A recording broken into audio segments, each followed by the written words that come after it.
3 years ago, they were telling me I sucked and to go home, and they would laugh at me. And they say, it's not going to be ever played on country radio. So, you know, like 4 or 5 number ones in a row. I wrote the song These Days. I wrote What Hurts the Most, My Wish. Most people looked at it like a love song. You know, we lost our son years ago. That inspiration to write that song that you wrote. And it's affected millions of people, man, with so much healing and inspiration for so many others. You got to take that bad, make it good.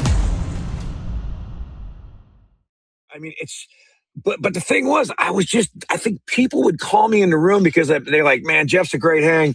If you don't get a song, you're going to have a good time. It's going to be a great time. And I would always come in and just want to talk about music and jam. And I didn't give a shit if we got a song or not. You know, right. I was with Zac Brown one day, and he called. I saw him at some award show, and he goes, man, we should write a song sometime. And I said, well, you tell me when. He goes, well, I'm in town tomorrow. And I said, well, let's get together tomorrow. And so he goes, well, I only got a couple hours because I'm doing a show that night. I think he was playing the Ryman Auditorium in Nashville. And so he came to my studio, and we just started talking about guitar players, and we started jamming Stevie Ray Vaughan. We jammed Stevie Ray Vaughan for like almost 45 minutes. We're jamming all these songs, talking about guitar players. And then we started telling jokes. And I tell a story on stage all the time. We started telling all these jokes to each other, and I'm looking at my watch going, well, shit, we're not going to write a song, you know? Right. You know, that's fine.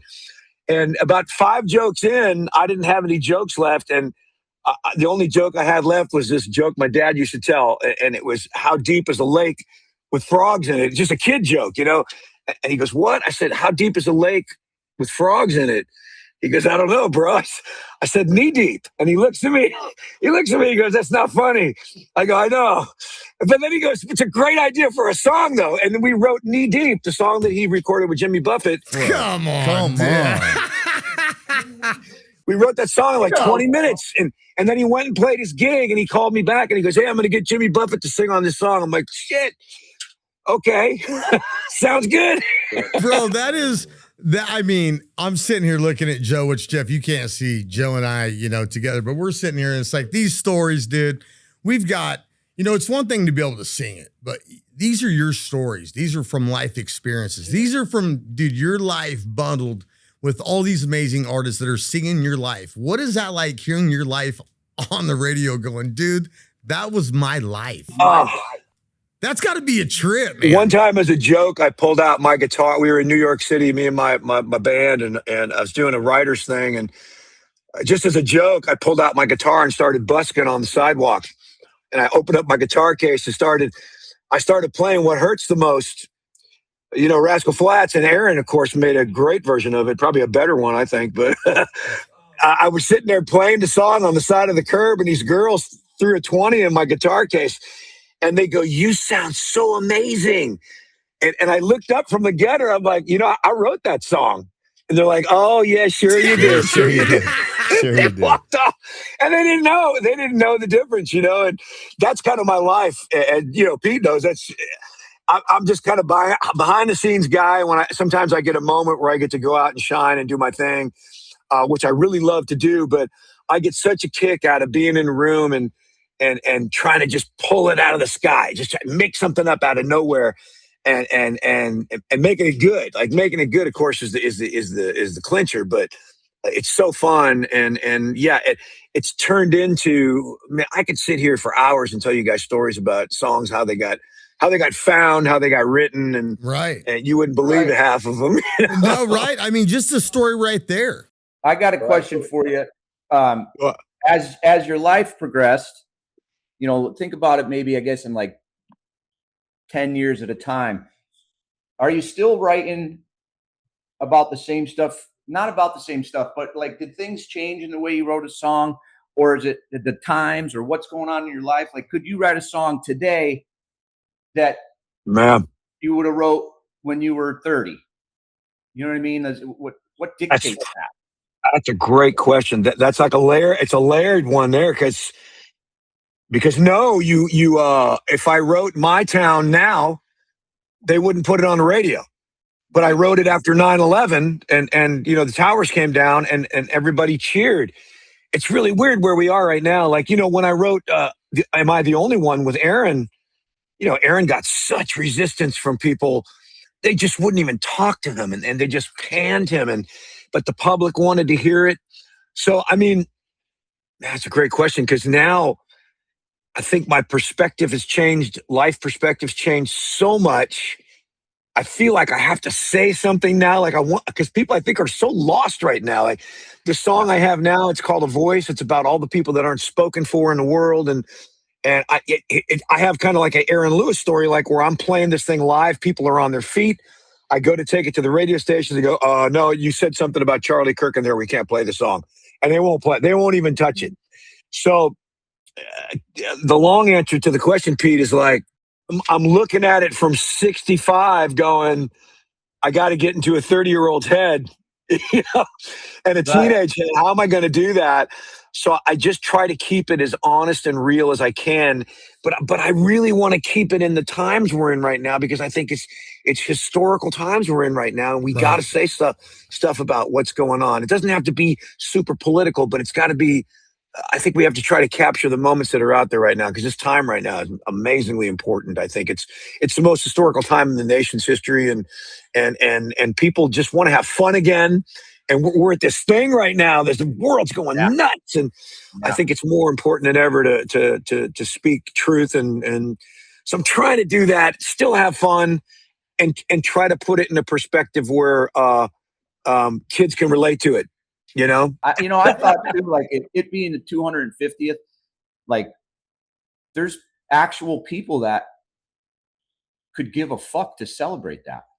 Yeah. Like that think it's a bad thing. And that they think blows it's my mind, and it's like, I don't understand those people that they'd rather be here and bitch than go somewhere else. Like, do you go to the same restaurant that sucks? No, you don't. You find a different restaurant. Like, here we are celebrating 250 years of something that was, an experiment. Never been done. Never been done. In a sovereign society, you're right, Jeff. Right. Wow. We're in the end of May almost.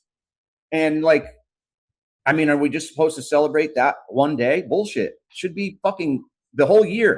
We should be out of our minds. I think, if you, and not to get all weird, but if you study civilization, all people do is eat each other.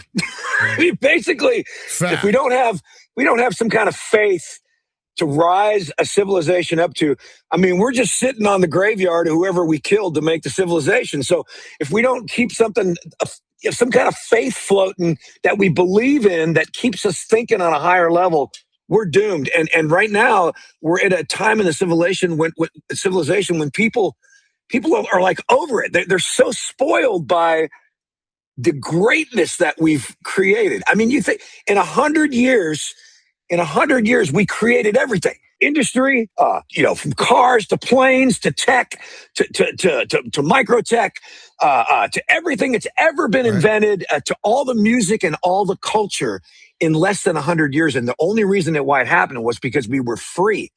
We were free to chase it, and we were rewarded for it, right? Free thinking, dude. There's no other system like it. And I think people have gotten so spoiled by it that they're just pissing on it right now. And they think there's some better way. It's like you give kids Pokemon cards, right? And they all get, there's 100 cards, and all these kids get these cards. There's going to be a couple of kids that know which one the rare ones are. There's going to be a couple other kids that are trading the cards. Going to be a couple of kids that don't know what's going on. But they're going to be thriving, and they're going to be enjoying happiness and freedom. And then the teacher comes in and goes, "Oh, those 3 kids aren't getting to play with the other kids. Let's take all the cards back and give everybody the same amount of cards." Right. And then all the creative kids are going, fuck that. I mean, if we don't get to play, why play the game? And they're killing the society. They're doing the same thing in society right now, and it's just maddening to me. Well, dude, we're dumbing down the whole system. You know what I mean? I mean, when it comes to out here, dude, last time we seen you since you've been in California, for instance, the shit we're doing out here, dude, just since you've been here, it's gone up $5 in gas for no reason. Oh my gosh. And it's like the politics. We've got to get our heads out of our asses in this country. And, you said something, Jeff, a minute ago that I didn't think we were going to touch on. I'm glad you brought it up, dude. We need faith and balance back in America, dude. More than ever, bro. We need God back in the society of how this country was built. 250 years is no bullshit, dude. And they got here by a lot of people sacrificing a lot of things, including their lives And for this generation to look at this and to shit on our flag the way it is makes me disgusted. It lets us know the educational system is not working. It doesn't matter how much money we throw at it. It's just, it's very saddening for this generation. So things like music, for kids, man, that's a lot of their release. I'm sure that was your release. I know that was my release. You hear one song, it's like, dude, that goes from a bad day to, man, I got hope. I got something to look forward to. Yeah, absolutely. Absolutely. Hey, man, I sang the national anthem a couple days ago at a Tunnels to Tower event where they, they make those homes for vets and they pay the mortgages and they do that whole thing. They asked me to come and sing the national anthem, and there were 3 guys that got up to speak, and 2 of them didn't have any legs. And you just look at that. Just look at that and go, man, when I see, when you see the things that people say and do and talk about our country, and I don't care what you think about it. That's why we have this country. You can think any way you want, but when you piss on guys like that sacrificed everything, and you can say whatever you want about what the politics are, but those guys said, yeah, I'll do it. I'll put my body in front of everybody else's body so you guys can have your dreams. And it's being forgotten, and it's driving me out of my mind, and I'm doing everything I can to get in the way of that and be a noisemaker, I try to use my music to do it, Hey, do you feel like I read a thing that when those guys and girls, when you get older, after a while, you just don't give a fuck. I'm going to say whatever the fuck I want, and I'm going to voice my opinion. Like I got an old buddy, Mr. Wally. He don't give a shit. He's 75 years old. He'll say what he wants to say. He's not afraid, hey, cancel me. I'm an old man, that kind of thing. And I feel like me, myself, a little bit, I used to hold my tongue. And now I'm just like, no, I'm not, this is not right. No. Stop. Well, it happened to me. Because Pete, you're in the music business, and you're trying to, I've always been independent, but you got to play the game. If you want to get in the door, you got to play the game. Sometimes it's just deals with the devil, right? But at some point, I was fortunate enough to just stay on my path and got to a place where I could just not give a shit. Don't give a shit. Because it's just obvious truth stuff. If I could get a liberal person that could come to me and sit me down and go, hey, Jeff, here's the reason why this is not working. Da, da, da, da. But they can't do it, and they never could, and they never will, because all they do is, honest to God, and I'm not trying to make this political, but they just make problems. Mm-hmm. The liberal people make problems that never get solved, and that's how they justify their existence in politics. Yeah, 100%. And so it goes. And I'm just I want to see our country. I want to see my daughters be able to buy their own house, and not have to have 5 jobs to put a down payment on a house.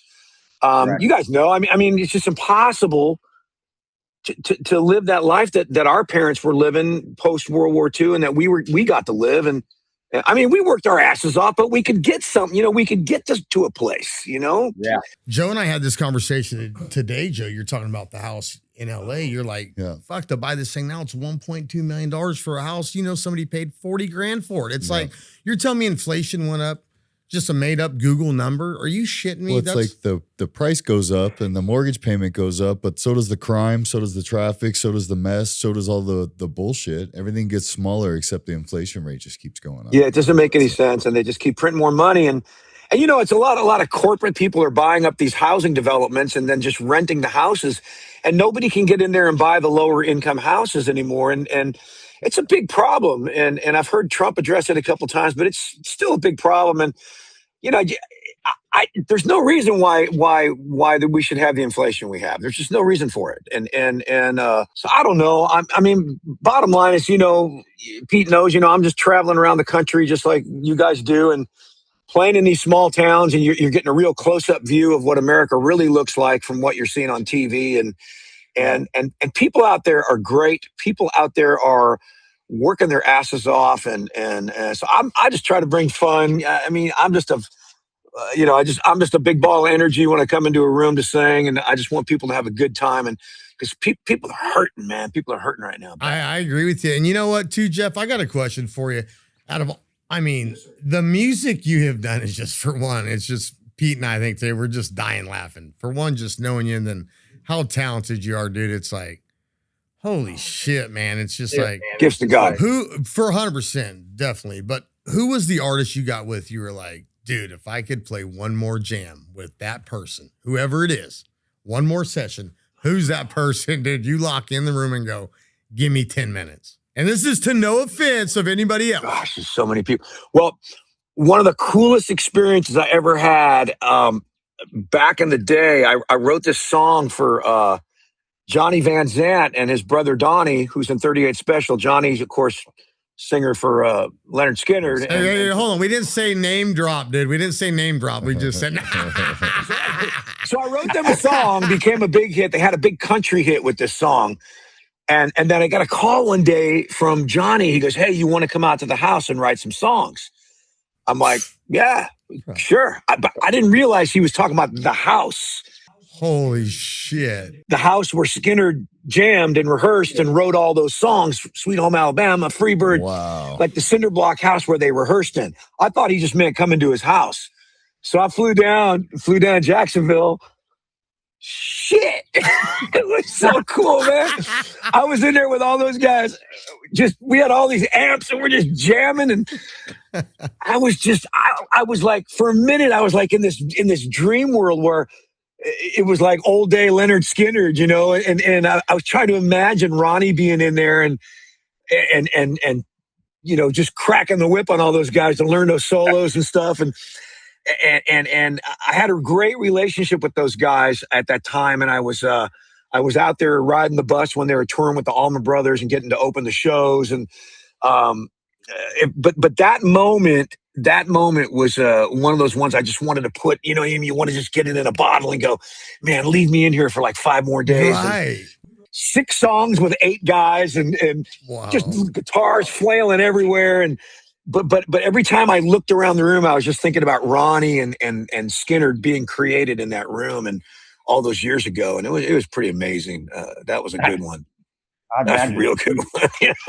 Incredible. Hey, listen to that. Like, what you got a Rushmore of songwriters?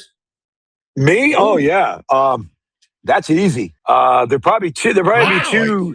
I mean, it would probably be Kristofferson, Willie Nelson, Merle Haggard, Hank Williams would be the 4.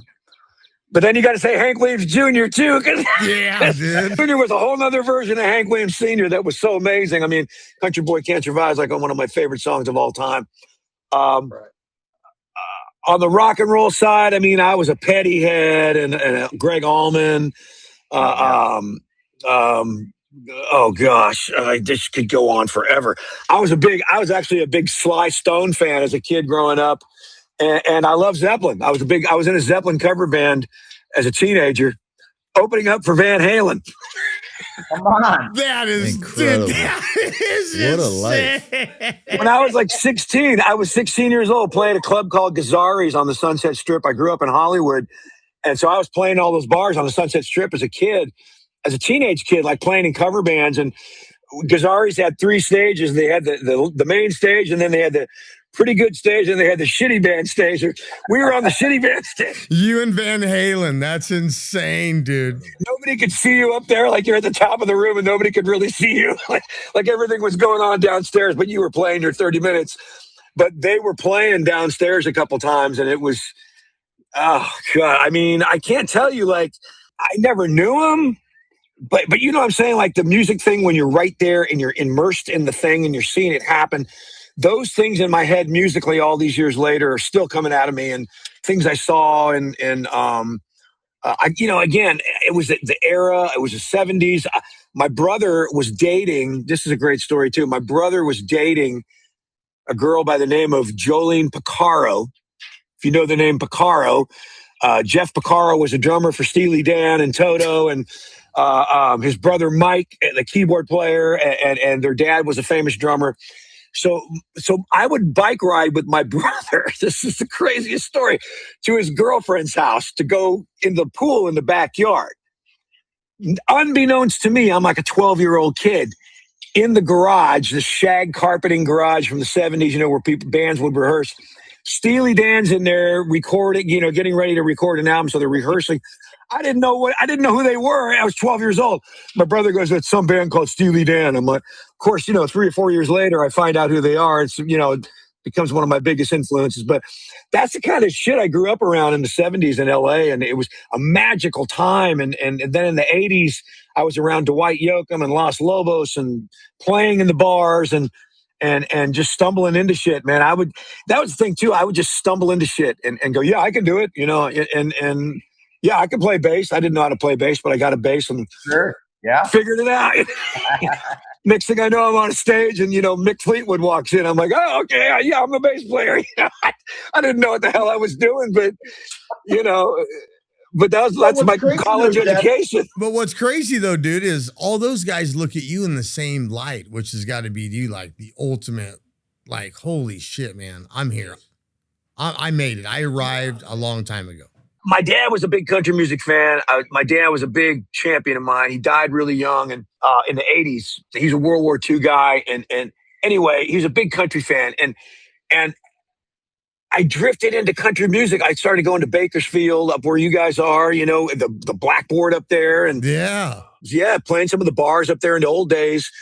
And then coming back, playing Riverside County in LA. And there's a bar, you guys know there's just bars everywhere. And I became like just a crazy, rabid Merle Haggard, Willie Nelson country fan. And that's what got me to Nashville. So when I got to Nashville, I had all this rock and roll history in me, and everybody looked at me like I had 3 heads for a long time. Like, who is this guy? What the hell is this? You know, Gone Like a Freight Train. This is rock and roll. I was like, yeah, it's pretty cool though. Oh, that is awesome, dude. Shit's flying all over the place. And then I everybody's rejecting my songs. And, you know, I'm out in the bar playing Gone Like a Freight Train. And then I meet these 2 hillbillies from Kentucky called Montgomery Gentry. And they're looking for some Southern rock songs. I go, dudes, I got so many of these songs. I got so many of these songs. I got a warehouse full that have been rejected for years. And that's how I started to get my break in Nashville and started to kind of pave my own way. And, you know, late 90s. And geez, I can't believe I'm still here doing this, man. Dude, not only that, bro, you don't look 65, dude. You're looking like in between like, I don't know, bro, just a plethora of America. You should see him when he comes to the stage, decked out, ready to go. He's an old school OG pimp, dude. Tell you, bros, after the show, man, I'm laying on the couch. It hurts more and more every year. I think even that night at the house, dude, you were like 8 o'clock. You walked by my piano at the house. You go, hey, dude, I'm going to jam on the piano. You played like a couple sets. You go, it's time for this dog to go to bed, right, dude. That was it, bro. You rallied the troops. Piano in the front room, right? Yeah. I remember what did I play? I played something. You played What Hurts the Most. You played What Hurts the Most. What Hurts the Most. Yep. And then you turned around and just started ripping. I want to say it was almost like some Zeppelin now. We were like, what's he doing, dude? And that was it, bro. It was the walk-off of all walk-offs, dude. And I'm looking at my son going, dude, you don't even know a legend just left here. Like, that's how legends exit, dude. You know, it was so epic and just, I mean, I guess for me, the question is, when you get into that room, like the Montgomery Gentry story, and you just know, hey, I got this song, and you hear it for the first time, and you're like, damn, dude, that was made specifically for that person at that time. It kind of goes back to what Pete was asking you at the beginning of the show. You know, would you change it? You know, and of course you gave the answers of, you know, 9/11, a lot of that stuff was geared around the stuff that you wrote.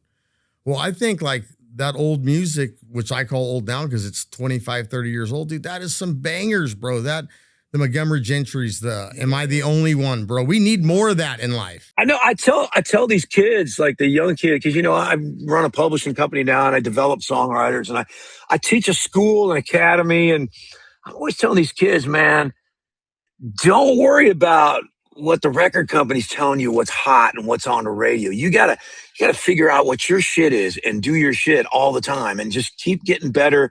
you got to be aware of what's going on around you, but do your shit and the best you can. Like that song Gone in particular got rejected by everybody. Everybody would sit, they would laugh at me and they go, dude, it's not gonna, you can't, this is not a country song. I said, listen to the lyric. It's full on country lyric. And they say, it's not going to be ever played on country radio. And then I met Troy and Eddie and I heard Troy sing, God rest his soul, man. When I heard him sing, I go, man, he could sing Gone. If anybody could sing it, he could. And I played it for him and he flipped out. And it was that moment, where Magic. like you finally landed the plane, like you're going, oh my God, I think I might have one here. I might get one. And then I got that one. And then Tim McGraw heard Cowboy and Me. And I went from idiot to genius in like 2 weeks in this all rejection to like 4 or 5 number ones in a row. And all of a sudden everybody going, when we love that thing you do, Jeff. But like 3 years ago, they were telling me I sucked and to go home. And right. The same guys that were like, or now, hey, buddy. Yeah, they're like, hey, yeah. I told you were going to do it. It's like, fuck. But that's the business. And you just, learn to buy, you grin and bear it. But it taught me, another thing it taught me was, 5 years later, I've told Pete this story before, but like 2015, I wrote a song called Stick That in Your Country Song. And, the world was on fire back then too, just nobody remembers, but it was a different kind of fire. But I wrote this song and I turned it into all the music guys around me. And they all kind of looked at me and went, dude, what is this? This is not going to get recorded. And 5 years later, 2020 hits and, COVID's here and the world's on fire. And I get a call from Eric Church saying, he just heard this song of mine that I just wrote. He didn't know I wrote it 5 years ago. I said, oh, which one is it? He goes, Stick That in Your Country Song. I'm like, oh, yeah. I said, you like it? He goes, I'm putting it out right now. I'm going to put it out like in 2 weeks. And I was like, so it's been research for me. Like when they tell me my song's no good, I know it's a number one. Yeah, you suck. No, you suck, bro. Yeah, that's awesome. But but I learned that there is a system. They have to go by. They go by their system. So when you're outside of that system, you got to really have the confidence to know you can pull it off. And then hopefully one of those artists will show up that has the balls to do it, or just, believes in the song enough to put it out. Hey, Pete, you know what? To lead to that, I think, question to Joe, I think, from Jeff, because, like Jeff just said, man, there's always that guy. What guy are you going to be at that moment? And, Joe getting ready to fight here in, 2 weeks, it's like, he's got to be that guy coming up. And it's like, holy shit, dude. Yeah. What's that like? Getting prepped for that? Like, what kind of stuff do you go through? I'm curious. Yeah. It's a lot of mental stress, a lot of, convincing yourself of what you're capable of and reminding yourself who you are, a lot. And it's in the beginning it's tough, and then toward the end you're just ready to get it over with. Like I'm fighting next week and I'm burning a hole in my chest right now, just wanting to go get it on, so just go do. Oh man, I can't imagine. But it's the same mindset, I bet, right? Like the same kind of thing where like I know that I have to prepare myself in a certain way to get through all the arrows and the slings and the rocks that are coming at me. It really hit me when you were talking about, focus on your shit. Like do your shit. Don't try to do what other people are doing. Don't worry about other stuff. Don't listen to the other people telling you what they think they know, I've been doing this a long time, and that's been my tried and true method, is just believing in what I think is right and then going after it full blast, so I could. I'm just a big believer in that too, man. You have to follow your own heart and know what you're able to do, and you build your game around all your strengths and weaknesses. I think even as a songwriter, you do that. There's things that I can't do and can do, and things I can do really well, and things I'm kind of okay at. But I learn how to navigate. Writing a song is nothing like going into the ring. It's the same vibe where, I'm just facing the rocks of the critics, like all the time. And that shit hurts too, but it's not the same kind of hurt, but it hurts. And you have to learn how to just keep walking through it and just know you got something. I believe You a little bit of that for you, right? Like you got to know what you're able to do when you walk in there. You know what you're able to go in there and accomplish, right? There's probably a lot of similarities. You still get nervous right before you walk out on stage behind that curtain and you hear the crowd, right? I get so freaked out before I go on stage. Even if it's like a 15-minute thing where I'm singing one song, I freak out. Yeah, and it's like, if I'm singing the national anthem, I've sang it like a million times. I sing the words backwards, but I sit there going, I'm trying to make sure I remember the words. I freak out, man. Every time I'm going on a stage, I freak out. And then I don't know about for you, but it's like as soon as that first note comes out of that first, you start going, then it comes natural again. But up until that point, when you're behind that curtain, and it's all these negative thoughts and you're hearing the crowd and what if all these things going through your head. And as a fighter, I feel like that's where most fighters lose. I trained a guy, Cowboy Cerrone, where I feel like that's where he would win or lose a fight was right before he walked out. It's because he let those negative thoughts play. So, wow, yeah. It's a thing. And then, once you get in there and the bell rings. My dad would say stuff like, he'd go, hey, somebody out there hasn't seen you. He goes, even if there's 5 people out there, it's your last show. Go up there like it's your last show every time you go up there. Even if there's 5 people, you're going to lay the groundwork for who you are by having that kind of mentality every time you walk out on the stage. And I still carry that with me today. I go out there. It's like a fight. I go out there. I want to win the crowd over, and I say a prayer before I go on stage. I ask God, tell me what to do. Tell me how to shape this thing. Tell me how to bring it, and I get nervous as hell going every time.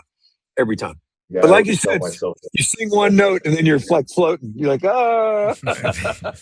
Dude, I will tell you, leading up, watching Jeff coming as an outsider, having buddies that are musicians or NASCAR, football, basketball, baseball, that are pro athletes, and then from business guys, but watching this Joe transition into what he's becoming throughout this process of this fight is some of the wildest shit I've ever seen, dude. It's like from the first point of hey, how's it going? But I'm good. I'm dadded up, always talking about his kids and his wife, just his whole life, dude. So, and then it was those conversations would be like, hey, what's up, bud? Oh, I'm good. All right. And then pretty soon it was like, I'm training.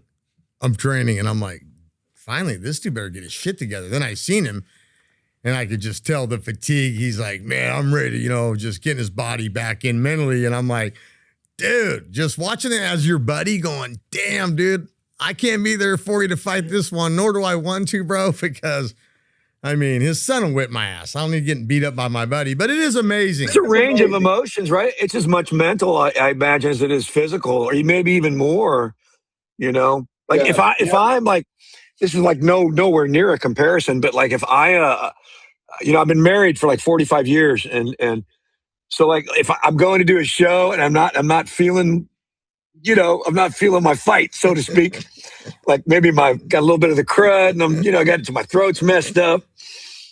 I'd be like, honey, man, I'm just not feeling like, man, I said, got it tonight, man. I just feel like I'm not gonna be able to get through the set. And she's like, don't be a pussy. Yeah.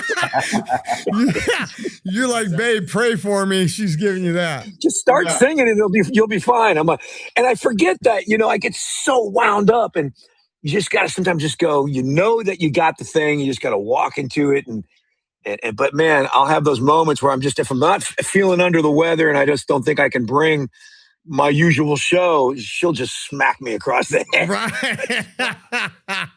I have the exact same experience. Totally. It's exactly the same. Hey, speaking of marriage and being parents, all of us here are parents. Yeah. You got any dad life hacks you want to share? All your kids are grown and out of the house, I'm guessing. The main thing to know is that you're doing it all right. And you're not going to know it for another 10 years. They're going to come back and ask you what it was you were talking about back then. That's what I've learned, Pete. That's awesome. We've got this little thing in our laundry room. It says, ask your teenagers now while they know everything. Right. They come around. I think you got all boys, Pete, right? Correct. Right? Yeah. So you guys know I lost my youngest son early, but we raised 3 girls, and boy, that's something. 3 girls is something, man. Woo, brother. woo. The boys coming around, and Oh yeah. oh man, I'm just glad I'm through it now. I'm a grandpa now, and that's like the reward. You get to be a grandpa and just give them candy and shit. Yeah. Stuff full of chocolate. Yeah. You're the cool grandpa, dude. I guarantee it. And it's funny because I see my parents now when they get my sister's kids or my kids, it's like, oh yeah, we'll take them. I'm like, oh great. But I know when they say we'll take them, I'm like, oh shit. That means like 8 o'clock. You better be here. And they're jacked up on Mountain Dew. Dude, like Ricky Bobby, bro. It's like, dude, what happened to my kid? They're going to be jacked up on all kinds of Yeah. Dude, speaking of that, hey, Pete, I didn't tell you this. I got it. So Harvick, I told you, bought that Ricky Bobby house from Talladega Nights. Really? Yeah, dude, he finished this thing, dude. So just another Bakersfield guy making it in Mooresville, North Carolina at Lake Norman. You gotta love that. So shout out to Harv, got the Go Fast house, dude. My daughter would bring her daughter over and say, don't feed her full of candy. I'll be back at 10:30. And so I'd go into the, cupboard and have these chocolates, and my granddaughter would be like, she'd be like, Papa, what are you eating? I said, that's my medicine. That's my medicine. And she after about the 3rd time, she's like, can I have some of your medicine? Her face all covered in chocolate, and Mom came home, and boy, I got scolded for that. But that's, That's being a grandpa, dude. Hey, Jeffrey, let me ask you a question, brother. Hey, if I'm Jeff Steele and I'm writing one song and I'm Joe Schilling and I'm fighting in Brussels in 10 days, what am I coming out to that you wrote, a song that you wrote to get him fired up for this shit? Oh, dude? man. And he's an American going overseas, bro. What's that walkout look like to you? If you're coming out to your One's a good one. I don't know what other one I would pick. Only One's a good one. There was a song I wrote years ago from Montgomery Gentry called "Something to Be Proud of." That's a pretty good fight anthem. But Only One's that's pretty stout. That's pretty stout, dude. Where's it going to be at? Where'd you say, in Brussels? It's in Brussels, Belgium. Wow. It's going to be on ESPN, dude. We're going to be back home. When is the date? Next Saturday, the 23rd. Oh, buddy. Kick some ass. Thank you, sir. I'll be praying for you. Appreciate it. Absolutely. We're going to do a big prayer group. Hey, we got Petey Pablo, dude. He's got his baby Jesus with him. Joe. It's happening, dude. We love it, man. That's the one thing I'm learning, Jeff, through my sobriety. There's so much more to life, dude, than what I was doing. I can tell you that. The next 40, you're looking a lot better than the last 40, brother. That's how I am too. I've been 17 years now, and my whole life is just it's completely changed for the better. And I'm not waving any flags or anything. I don't frown upon it. It's just a choice I had to make because I was swinging off chandeliers, and I had to get some shit straight. And I went through some stuff, but what it's done to me. We lost our son years ago, but it's turned into, it's really hard to say this, but it's turned into this really weird sort of amazing blessing from God that we lost our boy, but stuff has come into my life where I've been able to help other people through different charities and different things that I do. Just by being there and using my music too, but just by being there and reaching out a hand to people. And it'll be 20 years this year, and it's really crazy to think that it's turned into a sweet blessing for our family, the charity that we've started, but it's all through me looking through a better, cleaner filter for myself, and just trying to go, man, what do you need me to do? Like, what do you need me to do? Point me where you need me to be, and I'll be there. Show me what you want me to do. Turn me when you need to turn me. Yeah. Push me when you need to push me, and I'll do the work. I will do the work, and so I've just been trying to walk. It's a hard line to walk, but I'm doing my best. I'll tell you what, dude. It's for me. I got some stuff I'll talk to you offline about. It's awesome. There's some books that I'm involved with, brother. Now I will tell you, without my Lord and Savior, this last year my life would not be possible. I mean, my kids, bro, my friends. It's amazing, and it is the true power of the blessings I've received are just.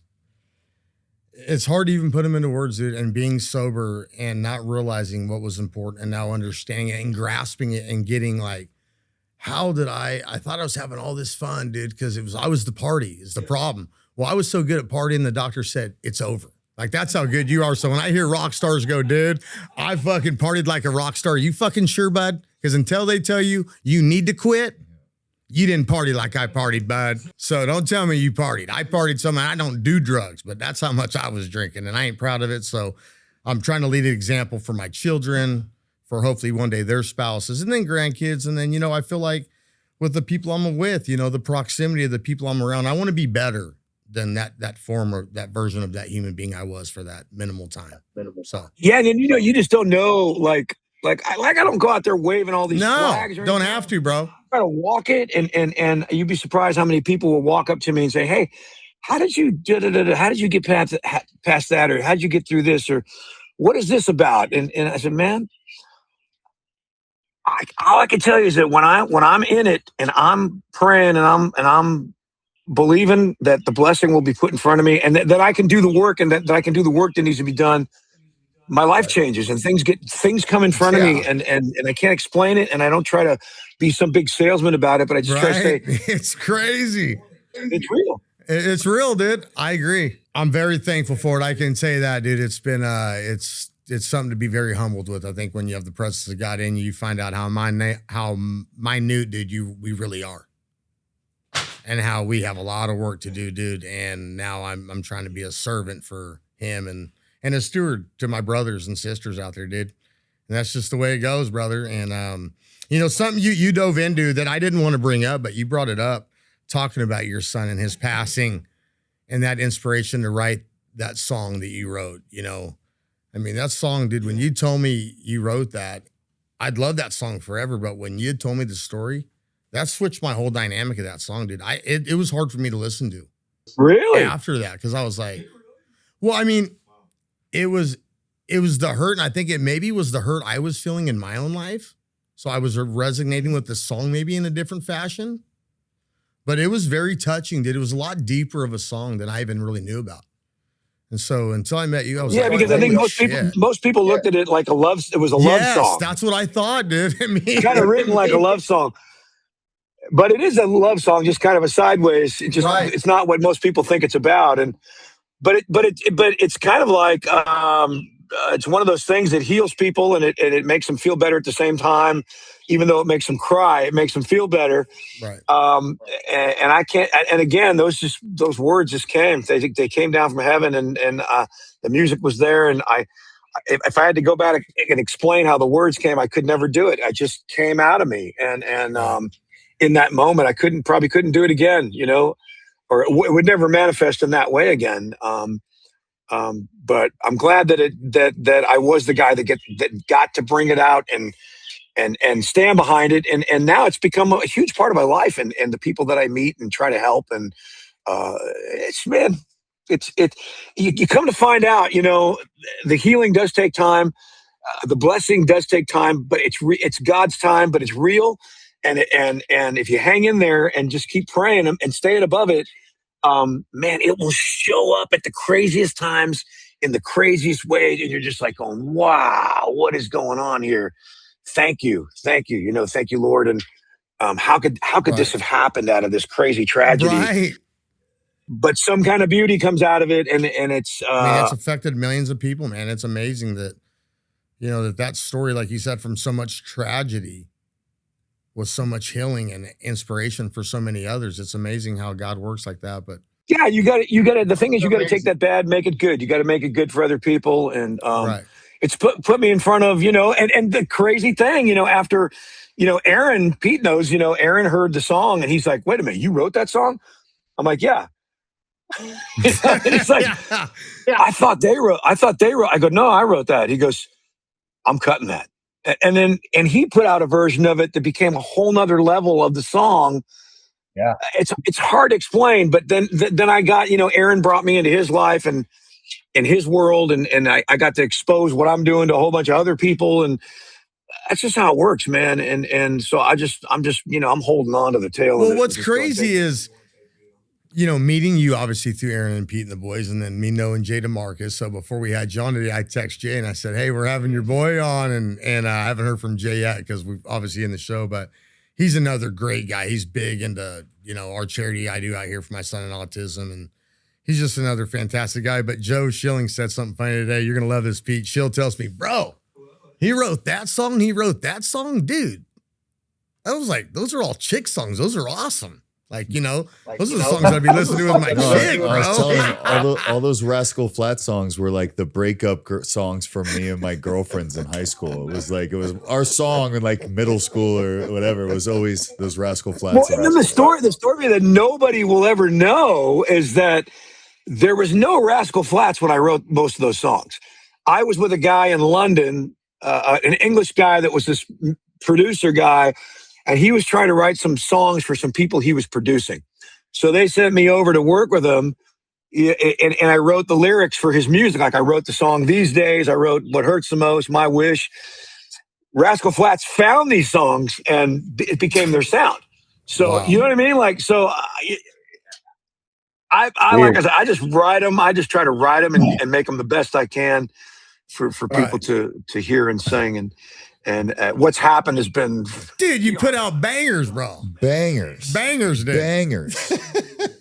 Just bangers.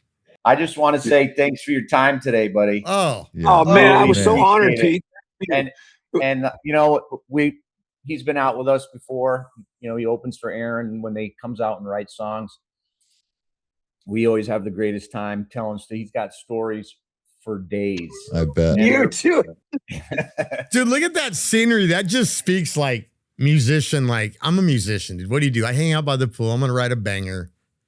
I'm going to pray a little bit, dude. Have maybe a Corona. Doesn't always happen like that. I know, dude. Hey, it took a lot of songs to get that view, buddy. A lot of songs to get that view. Sometimes you're going, this is the biggest turd I ever read. Get this thing out of here. And what's funny was when I started getting popular, like when my songs started to hit, people would find the crappy ones and they'd put the crap. I'm like, no, don't put that out. That song sucks. Right. No, absolutely. But it's a good problem to have, right? So. No, definitely. Sure. What do you got for Jeff, man? Man, I've just been. It's no surprise to me how successful you've been in your career. As soon as you came on the show, just your energy and positivity is like intoxicating, and it's been a real pleasure talking to you, man. And thank you so much. Well, I just love, been through a lot, but we all go through stuff, and I just think we got to make this world good, man. We got so much crap in this world right now, and I just love. I can't believe I get to do what I do, and get money for it. I'm still not over that part of it. Like, right. They're paying me to rhyme words. It's like, wait, tell me that again. It's like, you're going to give me money for what? Right. Well, I'll tell you what, Jeffrey, it was a pleasure, brother, not only to have you on the show, but to know you as the kind of man that in just a short time I've known you, you're just abundance of love, brother. And I know you and Pete's relationship, and now with Joe getting to me, is just what you display, dude, is just professionalism at its truest peak. And we wish you the best, dude, on the show and your foundation. Please give us some more information on how we can help with that foundation today, so we can have our absolutely. Remember, it's rememberalex.com, or it's just jeffreysteele.com. You can go to my website; it will connect you, but it will give you just a quick overview.